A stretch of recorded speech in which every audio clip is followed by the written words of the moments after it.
Hello बच्चों, मैं आज आपको पढ़ा रही हूँ 8वीं कक्षा के 6th ಚಾಪ್ಟರ್ ಸಮಾಚಾರ ಪತ್ರ की ಆತ್ಮಕಥಾ. ಅಂದರೆ ಸಮಾಚಾರ ಪತ್ರ ಅಂದರೆ ನ್ಯೂಸ್ ಪೇಪರ್.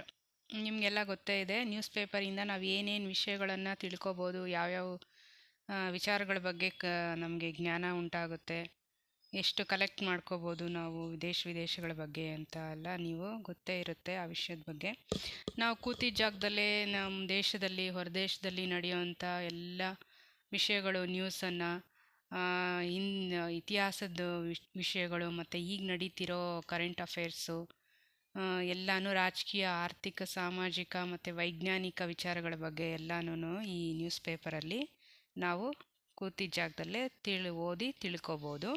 ಮೊದಲು ನಾವು ನೋಡೋಣ ಈ ಪಾಠದ ಶಬ್ದಾರ್ಥ. शब्दार्थ ध्यान से सुनो. हिस्सा, भाग. पाक्षिक, 15 दिन में एक बार छपने वाला. ಅಂದರೆ 15 ದಿನಕ್ಕೊಂದ್ಸಲ ಓದೋವಂಥ ಪೇಪರ್ಗಳು. ಅದೇ ಒಂದು ಬುಕ್ಕು ಬರುತ್ತಲ್ಲ, ಒಂದು ವಾರಕ್ಕೊಂದ್ಸಲ, 15 ದಿನಕ್ಕೊಂದ್ಸಲ, ಆ ಥರದ್ದು ದಿನ ನ್ಯೂಸ್ ಪೇಪರು ಆ ಥರ. ಇದು ಪಾಕ್ಷಿಕ್ ಅಂದರೆ 15 ದಿನಕ್ಕೊಂದ್ಸಲ ಬರುವಂಥ ನ್ಯೂಸ್ ಪೇಪರ್ ಆಗಿರುತ್ತೆ. ಮಿತವ್ಯಯಿ, ಕಮ್ ಖರ್ಚ್ ವಾಲಾ, ಆವಿಷ್ಕಾರ, ಖೋಜ್, विश्व, संसार, संदेशवाहक, समाचार पहुंचाने वाला, कतरने, कटिंग्स, रिश्ता, संबंध ಅಂದರೆ ರಿಲೇಶನ್ಶಿಪ್ ಅಂತ. ओके बच्चों, अभी आप देखें समाचार पत्र की आत्मकथा पाठ के इंट्रोडक्शन. पहले इस पाठ के द्वारा बच्चे समाचार पत्र के महत्व और लाभ को समझ सकते हैं. ಅಂದರೆ ಈ ಪಾಠದ ಮೂಲಕ ಸಮಾಚಾರ ಪತ್ರದಿಂದ ಬರುವಂತಹ ಲಾಭಗಳು ಮತ್ತು ಅದರ ಒಂದು ಮಹತ್ವವನ್ನು ನಾವಿಲ್ಲಿ ತಿಳ್ಕೊಳ್ಬೋದು. ರೋಜ್ ಸವೇರೆ ಘರ್ ಮೇ ಆವು, ದೇಶ್ ವಿದೇಶ್ ಕಿ ಖಬರ್ ಸುನಾವು. ಅಂದರೆ ದಿನ ನಿಮ್ಮ ಮನೆಗೆ ನಾನು ಬರ್ತೀನಿ, ದೇಶ ವಿದೇಶಗಳ ಬಗ್ಗೆ ಎಲ್ಲ ನ್ಯೂಸನ್ನು ನಿಮಗೆ ನಾನು ತಿಳಿಸ್ಕೊಡ್ತೀನಿ. ಜಮೀನ್ ಆಸ್ಮಾನ್ ಕಿ ಬಾತೆ ಬತಾವು. ಅಂದರೆ ಜಮೀನ್ ಅಂದರೆ ಭೂಮಿ, ಈ ಏನು ನಡೀತಾ ಇದೆ, ಮಳೆ ಯಾವಾಗ ಬೀಳುತ್ತೆ, ಮತ್ತು ಹವಾಮಾನ ಇವಾಗ ಹೇಗಿದೆ, ಕ್ಲೌಡಿ ವೆದರ ಇಲ್ಲ ಸಮ್ಮರ, ಈ ಥರ ಜಾಸ್ತಿ ಬಿಸಿಲು ಬರುತ್ತಾ, ಆ ರೀತಿ ಎಲ್ಲ ವಿಷಯಗಳ ವರದಿಗಳನ್ನು ನಾನು ನಿಮಗೆ ತಿಳಿಸ್ತೀನಿ. ಜಾನ್ತೆ ಹೋ ಮೈ ಕೋನ್ ಹೂ, ನಿಮಗೆ ಗೊತ್ತಾ ನಾನು ಯಾರಂದರೆ ನ್ಯೂಸ್ ಪೇಪರ್ ಅಂತ. ಯಾದ್ ಆಯಾ ಆಪ್ಕೋ, मैं ही समाचार पत्र हूँ. सुबह होते ही मैं हर घर में दिखाई देता हूँ. कई लोगों की मुझे पढ़े बिना सुबह ही नहीं होती. ನಿಮಗೆಲ್ಲ ಗೊತ್ತಾ, ನಾನೇ ಸಮಾಚಾರ ಪತ್ರ. ನಾನು ನಿಮ್ಮ ಮನೆಗೆ ಬೆಳಗ್ಗೆ ಹೊತ್ತು ಬರ್ತೀನಿ, ಮತ್ತು ನೀವು ನನ್ನನ್ನು ಓದಿ ಸಮಾಚಾರಗಳನ್ನೆಲ್ಲ ತಿಳ್ಕೊತೀರಾ. ಕೆಲವರಿಗೆ ನನ್ನನ್ನು ಓದದೆ ಬೆಳಗ್ಗೆ ಆಗೋದೇ ಇಲ್ಲ ಅಂತ. कई मुझे पढ़ते पढ़ते ही चाय या काफ़ी पीते हैं. मैं व्यक्ति के जीवन का एक महत्वपूर्ण हिस्सा बन गया हूँ. ಕೆಲವರಂತೂ ನ್ಯೂಸ್ ಪೇಪರ್ಗೆ ಅಡಿಕ್ಟ್ ಆಗಿಬಿಟ್ಟಿರ್ತಾರೆ. ಆ ನ್ಯೂಸ್ ಪೇಪರ್ ಓದಿಲ್ಲ ಅಂದರೆ ಅವ್ರಿಗೆ ಬೆಳಗ್ಗೆನೇ ಆಗೋದೇ ಇಲ್ಲ, ಆ ಟೈಮ್ ಪಾಸ್ ಆಗೋಕ್ಕೆ ಸಾಧ್ಯನೇ ಇಲ್ಲ. ಅವರು ಆ ನ್ಯೂಸ್ ಪೇಪರ್ನ ಕೈಯಲ್ಲಿ ಹಿಡ್ಕೊಂಡು ಕಾಫಿ ಟೀ ಕುಡ್ಕೊಂಡು ಒಂಥರ ಎಂಜಾಯ್ ಮಾಡಿಕೊಂಡು ನ್ಯೂಸ್ ಓದ್ಕೊಂಡು ಇರ್ತಾರೆ. ಆವಾಗ ಅವರ ಲೈಫಲ್ಲಿ ಒಂದು ಪಾರ್ಟ್ ಆಗೋಗಿರುತ್ತೆ ಅದು ನ್ಯೂಸ್ ಪೇಪರ್. ಮೇ ಮನುಷ್ಯ ಕೋ ಅಪ್ನೆ ಆಪ್ ಉನ್ಕೆ ಅಪ್ನೆ ಘರ್ ಬೇಟೆ ಬೇಟೆ ತಾರೆ ತಾರೆ ವಿಶ್ವ ಕಿ ಜಾನ್ಕಾರಿ ದೇತಾ ಹೂँ. ಅಂದರೆ ಎಲ್ಲರೂ ಮನೆಯಲ್ಲೇ ಕೂತ್ಕೊಂಡು, ಈಗ ನಾವು ಫಾರಿನ್ ನೋಡಬೇಕು ಅಂದಿದ ತಕ್ಷಣ ಅಲ್ಲಿ ಹೋಗೋಕ್ಕಾಗುತ್ತಾ? ಇಲ್ಲ. ಅದು ಹೇಗಿದೆ, ಅಲ್ಲಿ ಏನೇನು ಸಿಗುತ್ತೆ, ಜನ ಹೇಗಿದ್ದಾರೆ, ಅವ್ರ ರೀತಿ ನೀತಿ ಏನು, ಪದ್ಧತಿಗಳೇನು, ಮತ್ತು ಅವರು ಯಾವ ರೀತಿ ಲೈಫ್ ಸ್ಟೈಲ್ ಇದೆ ಅನ್ನೋದ್ರ ಬಗ್ಗೆ ಎಲ್ಲ ನಾವೆಲ್ಲಿ ನ್ಯೂಸ್ ಪೇಪರಲ್ಲಿ ಕೂತಿದ್ದ ಜಾಗದಲ್ಲೇ ನಾವು ಓದ್ಬೋದು. ಇವಾಗಂತೂ ಬೇಕಾದಷ್ಟು ಬೇರೆ ಬೇರೆ ಮಾಧ್ಯಮಗಳು ಬಂದುಬಿಟ್ಟಿದೆ, ಮೊಬೈಲು, ಟಿ ವಿ, ಲ್ಯಾಪ್ಟಾಪ್ ಅಂತ. ಆದರೆ ಹಿಂದಿನ ಕಾಲದಲ್ಲಿ ನ್ಯೂಸ್ ಪೇಪರ್ ಮುಖಾಂತರನೇ ನಾವು ಇದನ್ನೆಲ್ಲ ತಿಳ್ಕೊಳ್ಳೋಕ್ಕೆ ಸಾಧ್ಯ ಆಗ್ತಿತ್ತು. ಅದು ಬಿಟ್ಟರೆ ರೇಡಿಯೋ ಮೂಲಕ ಕೇಳ್ಬೋದಿತ್ತು. ಮೈ ಅಮೀರ್ ಗರೀಬ್ ಸಬ್ಕೆ ಜ್ಞಾನ ಕಾ ಸಸ್ತಾ ಔರ್ ಸುಲಭ ಸಾಧನ್ ಹೂँ. ನಾನು ಅಂದರೆ ಈ ನ್ಯೂಸ್ ಪೇಪರು ಶ್ರೀಮಂತರಿಗೂ ಬಡವ್ರಿಗೂ ಎಲ್ಲರಿಗೂ ನಾನು ಸಿಗ್ತೀನಿ ಕಡಿಮೆ ಬೆಲೆಗೆ. ಏನು ಒಂದು ನ್ಯೂಸ್ ಪೇಪರ್ 1.5-2 ರೂಪಾಯಿ ಅಥವಾ 3 ರೂಪಾಯಿ ಇರ್ಬೋದಾ? ಅದರಲ್ಲಿ ಎಷ್ಟು ನ್ಯೂಸ್ ಇರುತ್ತೆ, ಈ ನಮ್ಮ ದೇಶದ ಬಗ್ಗೆ, ಬೇರೆ ದೇಶದ ಬಗ್ಗೆ, ಪ್ರತಿಯೊಂದು ವಿಚಾರನೂ ಅದರಲ್ಲಿ A to Z ಎಲ್ಲ ಕೊಟ್ಟಿರ್ತಾರೆ. ಅದು ಎಷ್ಟು ಕಡಿಮೆ ಬೆಲೆಗೆ ಎಲ್ಲ ವಿಷಯಗಳು ನಮಗೆ ಮಾಹಿತಿಗಳು ಸಿಗುತ್ತೆ, ಅಂದರೆ ಅದು ನಮಗೆ ಎಷ್ಟು ಲಾಭದಾಯಕ ಅಲ್ವಾ. प्राचीन काल में राजा महाराजा कबूतरों के द्वारा संदेश भेजा करते थे. ಹಳೆ ಕಾಲದಲ್ಲಿ ಅಂದರೆ ಇದು ತುಂಬ ಪುರಾತನ ಕಾಲದಲ್ಲಿ ಈ ರಾಜ ಮಹಾರಾಜರು ಏನು ಮಾಡ್ತಿದ್ರು, ಪಾರಿವಾಳಗಳ ಮೂಲಕ ಅವರು ಸಂದೇಶವನ್ನು ಬೇರೆ ಊರಿಗೆ ಕಳಿಸ್ತಾ ಇದ್ರು. ಬೇರೆಯವ್ರಿಗೆ ಏನಾದರೂ ಸಂದೇಶವನ್ನು ಅಂದರೆ ಈ ವಿಷಯವನ್ನು ಹೇಳಬೇಕಂದ್ರೆ ಒಂದು ಕಾಗದದಲ್ಲಿ ಒಂದು ಬಟ್ಟೆ ಥರ ಇರುತ್ತೆ ಕಾಗದ, ಅದರಲ್ಲಿ ಬರೆದುಬಿಟ್ಟು ಅದನ್ನು ಸುತ್ತಬಿಟ್ಟು ಪಾರಿವಾಳದ ಕಾಲಿಗೆ ಕಟ್ಟಿದ್ರೆ ಅದು ಹಾರ್ಕೊಂಡೋಗಿ ಯಾರಿಗೆ ಕೊಡಬೇಕಿತ್ತು ಅವ್ರಿಗೆ ತಲುಪಿಸ್ತಿತ್ತಂತೆ. संदेशवाहक भी संदेश लेकर जाते थे. आज समाचार पहुंचाने के कई साधन बने हैं, जिनमें रेडियो, टेलीफोन, दूरदर्शन के कंप्यूटर आदि मेरे साथी है. ಆದರೆ ಇವತ್ತೇನಾಗಿದೆ, ಎಷ್ಟೊಂದು ಬೇರೆ ಬೇರೆ ಸಾಧನಗಳು ಬಂದಿದೆ. ಏನೇನು, ರೇಡಿಯೋ, ಟೆಲಿಫೋನು, ದೂರದರ್ಶನ, ಕಂಪ್ಯೂಟ್ರು ಇತ್ಯಾದಿಗಳೆಲ್ಲ ಇರೋದ್ರಿಂದ ನಮಗೆ ನಮ್ಮ ಪ್ರತಿಯೊಂದು ವಿಷಯಗಳನ್ನು ನಾವು ಬೇಗ ಬೇರೆ ಕಡೆಗೆ ತಲುಪಿಸ್ಬೋದು ಕೂತಿದ್ದ ಜಾಗದಿಂದನೇ. रेडियो जैसे साधनों से समाचार केवल सुना जा सकता है और दूरदर्शन जैसे साधनों के द्वारा सुनने के साथ साथ घटनाओं को देख जा सकते हैं. ರೇಡಿಯೋ ಮೂಲಕ ನಾವೇನು ಮಾಡ್ಬೋದು, ವಿಷಯಗಳನ್ನು ಬರೀ ಕೇಳ್ಬೋದು, ಆಲಿಸ್ಬೋದು, ಅಂದರೆ ಲಿಸನಿಂಗ್ ಅಷ್ಟೇ ಅದರಲ್ಲಿ. ಆದರೆ ಟಿ ವಿ ಮೂಲಕ ನೋಡ್ಬೋದು, ಅಲ್ಲಿ ಏನು ನಡೀತಿದೆ ಅನ್ನೋದನ್ನು ನೋಡ್ಬೋದು ಮತ್ತು ಕೇಳ್ಬೋದು ಅಲ್ವಾ.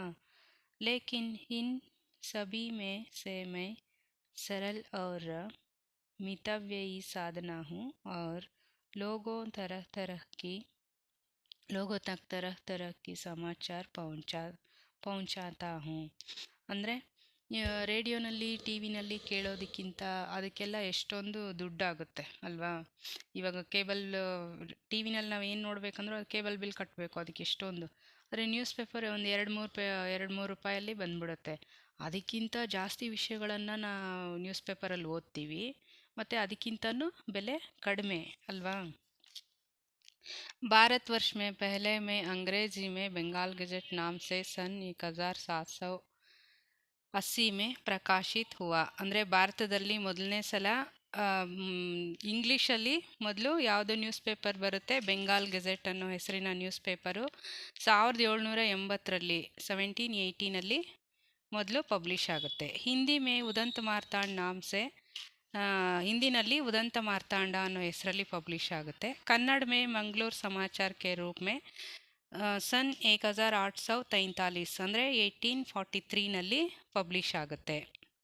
वर्तमान समय में विभिन्न भाषाओं में हज़ारों की संख्या में मैं प्रकाशित होता रहता हूँ. ಅಂದರೆ ಮುಂದೆ ಇದು ಬೇರೆ ಬೇರೆ ನ್ಯೂಸ್ ಪೇಪರ್ಗಳೆಲ್ಲ ಪಬ್ಲಿಷ್ ಆಗಿ ಬರುತ್ತಲ್ಲ, ಗೊತ್ತಲ್ಲ ನಿಮಗೆಲ್ಲ. ಡೆಕ್ಕನ್ ಹೆರಾಲ್ಡು, ವಿಜಯ ಕರ್ನಾಟಕ, ಮೈಸೂರು ಮಿತ್ರ, ಇನ್ನೂ ಎಷ್ಟೊಂದು ಪೇಪರ್ಗಳಿದೆ, ಟೈಮ್ಸ್ ಆಫ್ ಇಂಡಿಯಾ, ಎಷ್ಟೊಂದು ನ್ಯೂಸ್ ಪೇಪರ್ಗಳು ಮುಂದೆ ಪಬ್ಲಿಷ್ ಆಗಿ ಬರ್ತಾ ಇರುತ್ತೆ. ನವಭಾರತ್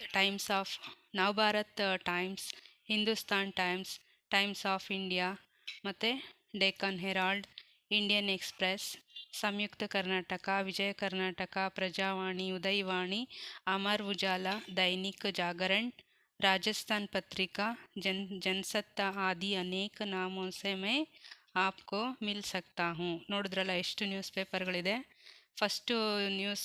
ಫಸ್ಟು ಪಬ್ಲಿಷ್ ಆದಂಥ ನ್ಯೂಸ್ ಪೇಪರ್ಗಳಾದಮೇಲೆ ಇದಿಷ್ಟೆಲ್ಲ ಬರುತ್ತೆ. ಈಗಂತೂ ಇನ್ನೂ ಜಾಸ್ತಿನೇ ಇದೆ ಪೇಪರ್ಗಳು, ಎಲ್ಲದರಲ್ಲೂ ಮಾಹಿತಿಯನ್ನು ನಾವು ತಿಳ್ಕೊಬೋದು. मैं दैनिक, साप्ताहिक, पाक्षिक आदि के रूप में आपके साथ में रहता हूँ. ಅಂದರೆ ದೈನಿಕ ಅಂದರೆ ಡೈಲಿ, ಸಾಪ್ತಾಹಿಕ ಅಂದರೆ ವಾರಕ್ಕೊಂದ್ಸಲ, ಪಾಕ್ಷಿಕ ಅಂದರೆ 15 ದಿನಕ್ಕೊಂದ್ಸಲ ಈ ನ್ಯೂಸ್ ಪೇಪರ್ಗಳು, ಬುಕ್ಕುಗಳು ನಿಮ್ಮ ಮನೆಗೆ ತಲುಪ್ತಾ ಇರುತ್ತೆ. विषय की दृष्टि से मुझे सामाजिक, धार्मिक, साहित्यिक, आर्थिक, सांस्कृतिक, मनोरंजक आदि वर्गों में विभाजित किया जाता है. ಅಂದರೆ ವಿಷಯದ ದೃಷ್ಟಿಯಿಂದ ನ್ಯೂಸ್ಗಳನ್ನು ಯಾವ ರೀತಿ ಡಿವೈಡ್ ಮಾಡಿದ್ದಾರೆ, ಸಾಮಾಜಿಕ ಸಾಮಾಜಿಕ ಅಂದರೆ ಸೋಷಲಾಜಿಕಲ್, ಧಾರ್ಮಿಕ ಅಂದರೆ ರಿಲಿಜಿಯಸ್, ಸಾಹಿತ್ಯಿಕ ಅಂದರೆ ಲಿಟ್ರೇಚರ್, ಮತ್ತು ಆರ್ಥಿಕ ಅಂದರೆ ಎಕನಾಮಿಕಲ್, ಸಾಂಸ್ಕೃತಿಕ ಅಂದರೆ ಕಲ್ಚರಲ್ಲು, ಮನೋರಂಜನೆ ಅಂದರೆ ಗೊತ್ತಿದೆಯಲ್ಲ ನಿಮಗೆ, ಬೇರೆ ಆ್ಯಕ್ಟಿವಿಟೀಸು ಮನಸ್ಸಿಗೆ ಖುಷಿ ಕೊಡುವಂಥದ್ದು. ಆದಿ ವರ್ಗೋ ಮೇ ವಿಭಾಜಿತ್ ಕಿಯಾ ಜಾತಾ ಹೂँ, ಈ ರೀತಿ ಬೇರೆ ಬೇರೆ ಭಾಗಗಳಾಗಿ ಡಿವೈಡ್ ಮಾಡಿ ಒಂದೊಂದು ಕಾಲಮಲ್ಲಿ ಒಂದೊಂದು ನ್ಯೂಸ್ ಬಗ್ಗೆ ಅವರು ಬರೆದು ಪಬ್ಲಿಷ್ ಮಾಡಿರ್ತಾರೆ. मुझ में देश विदेशों में घटने वाली घटनाओं का विवरण रहता है. ದೇಶ ವಿದೇಶ ಅಂದರೆ ನಮ್ಮ ದೇಶದ್ದು, ಫಾರಿನ್ದು ಎಲ್ಲ ವಿಷಯಗಳ ಬಗ್ಗೆನೂ ಮಾಹಿತಿಗಳನ್ನು, ನ್ಯೂಸ್ಗಳನ್ನು ನಾವು ಈ ಪೇಪರ್ಗಳಲ್ಲಿ ಓದ್ಕೋಬೋದು. ಮುಜ್ಸೆ खेल कूद, सिनेमा, मौसम, नौकरी संबंधी विज्ञापन, बाजार भाव, ಕೃಷಿ ವ್ಯಾಪಾರ ಸಂಬಂಧಿ ಸೂಚನಾವು ಮಿಲ್ತೆ ಹೇ. ಗೊತ್ತಲ್ಲ ಇಲ್ಲಿ ಏನೇನು ಕೊಟ್ಟಿದ್ದಾರೆ ಅಂದರೆ, ಕೇಲ್ಕೂದ್ ಅಂದರೆ ಸ್ಪೋರ್ಟ್ಸು, ಸಿನಿಮಾ ಅಂದರೆ ಫಿಲ್ಮ್ ಬಗ್ಗೆ, ಮೌಸಮ್ ಅಂದರೆ ಇದು ಹವಾಮಾನ ವರದಿ, ಈ ಯಾವಾಗ ಬಿಸಿಲು ಮಳೆ ಯಾವಾಗ ಬರುತ್ತೆ ಅನ್ನೋದು, ನೌಕರಿ ಅಂದರೆ ಎಂಪ್ಲಾಯ್ಮೆಂಟ್, ಮತ್ತು ವಿಜ್ಞಾಪನ್ ಬಾಜಾರ್ ಅದೇ ನಮ್ಮ ಕೃಷಿ ಅಂದರೆ ಅದೇ ಈ ಸರಕು ಸಾಗಾಣಿಕೆ, ಇಂಪೋರ್ಟ್ ಎಕ್ಸ್ಪೋರ್ಟ್ಗಳು ವಿಷಯಗಳು ಹೇಗಿದೆ ಅದ್ರ ಬಗ್ಗೆ ಎಲ್ಲನೂ ನಾವು ಈ ಮಾಹಿತಿಯನ್ನು ಇದರಲ್ಲಿ ತಿಳ್ಕೊಬೋದು. ಕಾರ್ಟೂನ್, ಪದಬಂದ್, ವಿವಾಹ ಸಂಬಂಧಿ ವಿಜ್ಞಾಪನ್, ಮತ್ತು ಪರೀಕ್ಷೋಪಯೋಗಿ ಸಾಮಗ್ರಿ, ಪರೀಕ್ಷಾ ಫಲ್ ಆದಿ ಬಿ ಮುझसे ಜಾನ ಸಕ್ತೆ ಹೇ. ಇನ್ನು ಮಕ್ಕಳಿಗೆ ಕಾರ್ಟೂನು, ಪದಬಂಧ ಈ ವಿಷಯಗಳು ಅವ್ರಿಗೆ ಇಂಟ್ರೆಸ್ಟ್ ಇರುತ್ತೆ. ಆ ಕಾಲಮ್ನ ಮಕ್ಕಳು ಚೆನ್ನಾಗಿ ಓದ್ಕೊಳ್ತಾರೆ, ಮತ್ತು ಅವ್ರಿಗೆ ಒಂದು ಆ್ಯಕ್ಟಿವಿಟಿ, ಮನೋರಂಜನೆ ಅಂದರೆ ಖುಷಿಯಿಂದ ಅದನ್ನು ಓದೋದು, ಬರೆಯೋದು, ಮಾಡ್ತಾರೆ. ವಿವಾಹ ಸಂಬಂಧಿ ವಿಜ್ಞಾಪನ್, ಇನ್ನು ಯುವತಿಯರಿಗೆ ಏನು ವಿವಾಹ ವಿಷಯದ ಬಗ್ಗೆ ಅದರಲ್ಲಿ ಮಾಹಿತಿಗಳು ಸಿಗುತ್ತೆ.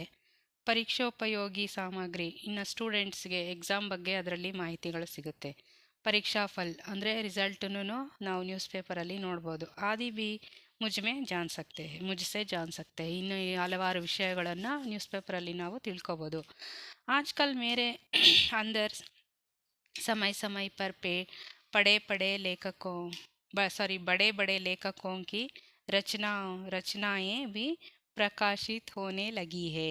ಈ ಹಿಂದಿನ ದಿನಗಳಲ್ಲಿ ನ್ಯೂಸ್ ಪೇಪರಲ್ಲಿ ಏನು ಹೊಸದಾಗಿ ಬಂದಿದೆ, ದೊಡ್ಡ ಲೇಖಕರ ಬಗ್ಗೆನೂ, ಲೇಖಕರ ರಚನೆಗಳು ಅಂದರೆ ಅವ್ರು ಬರೆದಿರೋಂಥ ಕೃತಿ ಕಾವ್ಯಗಳು, ಸ್ಟೋರೀಸು ಅದೆಲ್ಲನೂ ಪೇಪರಲ್ಲಿ ಒಂದು ಕಾಲಮಲ್ಲಿ ವಾರನೂ ಅದು ಪಬ್ಲಿಷ್ ಆಗುತ್ತೆ. ಅದನ್ನು ಸ್ಟೋರಿ ಥರ ನಾವು ಈ ವಾರ ಬಂದಿರುತ್ತೆ, ಸ್ಟಾಪ್ ಆಗಿದ ತಕ್ಷಣ ಈ ವಾರ ಬಂದು ಏನು ಬಂದಿರುತ್ತೆ ಅದನ್ನು ಕಂಟಿನ್ಯೂಷನ್ನು ನೆಕ್ಸ್ಟ್ ವಾರ ಕೊಟ್ಟಿರ್ತಾರೆ. ಅದನ್ನು ನಾವು ನೆನಪಲ್ಲಿ ಇಟ್ಕೊಂಡು ಅದನ್ನು ಓದ್ಕೋಬೋದು. ಅದು ನಮಗೊಂಥರ ಖುಷಿ ಕೊಡುತ್ತೆ. ವಿಶೇಷಾಂಕೋं में जीवनी, कविता, एकांकी, नाटक, कहानी, आलोचना, स्वास्थ्य, फिल्म संबंधी सूचनाएं भी ಪ್ರಕಟ ಹೋತಿ ಹೇ. ಅಂದರೆ ಸ್ಪೆಷಲ್ ಕಾಲಮಲ್ಲಿ ಏನೇನಿರುತ್ತೆ, ವಿಶೇಷಾಂಕೋಮೆ ಜೀವನಿ ಅಂದರೆ ಕೆಲವೊಂದು ಲೈಫ್ ಸ್ಟೋರೀಸು, ಕವಿತೆಗಳು ಅಂದರೆ ಈ ಕವಿಗಳು ರಚಿಸಿರುವಂಥ ಕೆಲವೊಂದು ಫೇಮಸ್ ಒಳ್ಳೆಯ ಕೃತಿಗಳು, ಕವಿತೆಗಳು. ಏಕಾಂಕಿ ಅಂದರೆ ಒಂದು ನಾಟಕ, ಮತ್ತು ಕತೆಗಳು, ಚಿಕ್ಕ ಮಕ್ಕಳಿಗೆ ಇಂಟ್ರೆಸ್ಟ್ ಇರುವಂಥ ಕತೆಗಳು. ಆಲೋಚನಾ ಅಂದರೆ ಥಾಟ್ಸು, ಈ ದೊಡ್ಡವರು ಬರೆದಿರೋಂಥ ಕೆಲವೊಂದು ಥಾಟ್ಸು. ಸ್ವಾಸ್ಥ್ಯ ಮತ್ತು ಆರೋಗ್ಯ, ಸ್ವಾಸ್ಥ್ಯ ಅಂದರೆ ಆರೋಗ್ಯ, ಹೆಲ್ತ್ ಬಗ್ಗೆ. ಫಿಲ್ಮ್ ಅಂದರೆ ಸಿನಿಮಾ ಬಗ್ಗೆ ಎಲ್ಲ ನಾವು ಈ ಒಂದೊಂದು ಕಾಲಮಲ್ಲಿ ಒಂದೊಂದು ವಿಷಯಗಳ ಬಗ್ಗೆ ನಾವು ನ್ಯೂಸ್ ಪೇಪರಲ್ಲಿ ತಿಳ್ಕೊಬೋದು. किसानों के लिए कृषि संबंधी विशेष जानकारियाँ भी देता हूँ ಅಂದರೆ ಈ ರೈತರ ಬಗ್ಗೆ, ರೈತರಿಗೆ ಬೇಕಾದಂಥ ಕೃಷಿ ಮಾಹಿತಿಗಳು, ಅಗ್ರಿಕಲ್ಚರ್ ಅದ್ರ ಬಗ್ಗೆ ಸಹ ಇಲ್ಲಿ ಮಾಹಿತಿಗಳನ್ನು ನ್ಯೂಸ್ ಪೇಪರಲ್ಲಿ ಕೊಟ್ಟಿರ್ತಾರೆ.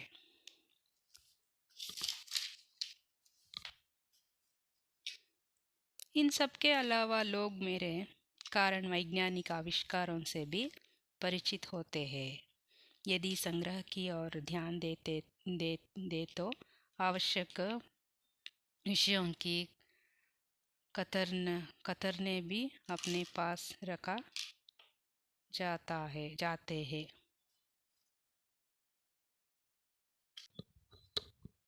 ಅಂದರೆ ಈಗಿನ ದಿನಗಳಲ್ಲಿ ಇದಷ್ಟೇ ಅಲ್ಲದೆ ಬೇರೆ ಬೇರೆ ವೈಜ್ಞಾನಿಕ ಅಂದರೆ ಸೈಂಟಿಫಿಕ್ ಆವಿಷ್ಕಾರಗಳು, ಸೈಂಟಿಫಿಕ್ ರಿಸರ್ಚ್ಗಳನ್ನು ನಡೆಸಿ ಬೇರೆ ಬೇರೆ ಸಾಧನಗಳನ್ನು ಅವರು ತಮ್ಮ ಹತ್ರ ಅಳವಡಿಸ್ಕೊಂಡಿದ್ದಾರೆ. ಆಜ್ ಮೇ ವ್ಯಕ್ತಿ ಕೆ ಜೀವನ್ ಕಾ ಅಭಿನ್ನ ಅಂಗ್ ಬನ್ ಗಯಾ ಹೂँ ಅಂದರೆ ನ್ಯೂಸ್ ಪೇಪರು ವ್ಯಕ್ತಿಯ ಒಂದು ಪಾರ್ಟ್ ಆಗಿ ಇದೆ, ಅದಿಲ್ಲದೆ ಇರೋಕ್ಕಾಗಲ್ಲ ಅನ್ನೋ ಮಟ್ಟಕ್ಕೆ ಅಡಿಕ್ಟ್ ಆಗಿದ್ದಾನೆ ನ್ಯೂಸ್ ಪೇಪರ್ಗೆ.